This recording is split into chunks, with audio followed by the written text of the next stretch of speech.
My grandfather once told me something that sounded completely wrong: never save money. Not because money is useless, but because money that sleeps slowly disappears. This is the story of a man who trusted dreams, then trusted savings, and finally discovered what truly protects a family from hunger. It's not about luck. It's not about being rich. It's about learning how to make even the smallest thing grow. And this lesson came too late, but not too late to matter. In a small rural village lived an old man everyone quietly dismissed. Each morning, he sat beneath a wide tree on a worn chair, gazing into the distance. He spoke endlessly of plans: owning land, raising animals, opening a business that would bring money without effort. But his plans never moved beyond words. At first, villagers laughed. Later, they simply passed by. His wife worked without complaint, but her patience thinned with time. "Life moves with action," she said, "not promises." The old man smiled faintly. "One day, I'll find the right way." Years slipped past, and life grew harsher. One night, his grandson,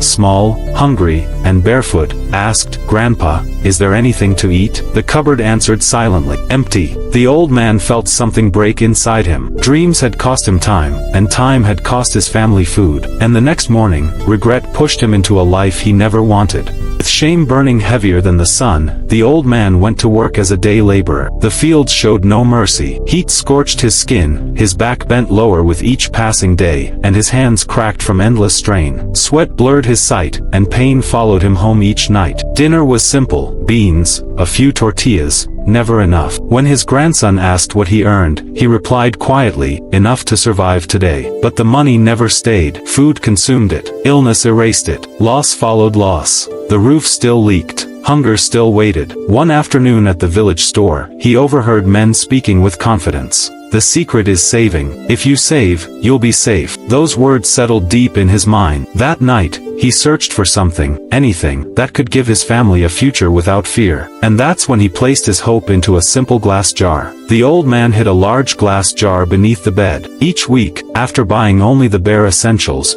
he dropped a few coins inside. The sound gave him comfort. It felt like progress. Months passed. Shoes tore. Meals shrank. Hunger became familiar. When his wife finally asked, "What good is saving if we're still starving?" he answered softly, "Tomorrow will be better." One morning, he carried the jar to the market, proud of its weight. He poured the coins onto the counter and asked for corn. The seller counted, then shook his head. "Prices have risen. This buys much less now." The walk home felt endless. That night, the old man counted the money again and again. It never grew. His grandson asked, "So why save, Grandpa?" The old man had no words left, but sometimes, the smallest forgotten idea becomes the biggest turning point.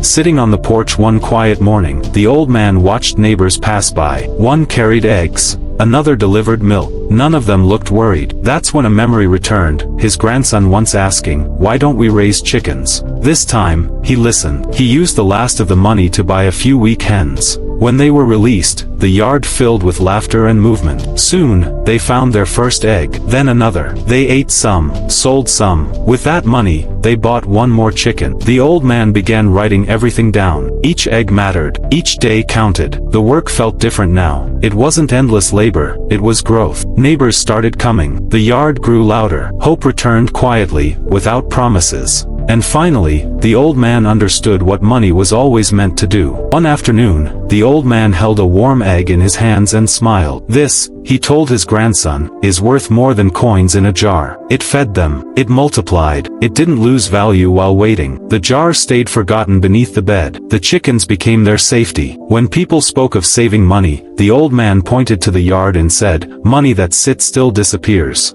Money that works survives." He was no longer called lazy. He was respected, not for dreams, but for learning late and still changing. The boy hugged him and laughed. "So you finally figured it out, Grandpa?" The old man nodded. "Yes. I stopped saving money, and started growing it." And that was the greatest lesson of his life. Never let your future sit idle. Even something small, when used wisely, can keep hunger away forever.